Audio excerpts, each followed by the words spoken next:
Samantala, sa iba pang mga balita, umabot sa higit 700 milyong piso ang kinita ng mga pelikulang kalahok sa ika-50 Metro Manila Film Festival. Sa panayam ng DZRH, sinabi ni MMDA Chair Attorney Don Artes na ang datos ay mula December 25 hanggang nitong Enero 7. Aminado si Artes na hindi na malalampasan ang kinita ng ika-49 na MMFF o noong isang taon o 2023 na umabot sa higit 1 bilyong piso.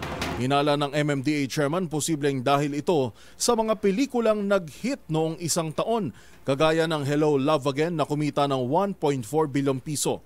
Anya, tinatayang aabot pa sa higit 800 milyong piso ang kita ng MMFF matapos i-extend ang pagpapalabas hanggang January 14. Actually, before po nag-start yung festival, sinabihan na po ako sa aming pagpupulong with mga producers sa cinemas na more likely hindi po namin ma-surpass yung pong nakaraang taon. Dahil po ang dami po kasing mga pelikula na naipalabas ngayong taon na to na nag-hit. Kasama na po dyan yung Hello Love Again na 1.6 billion ang kinita. Tapos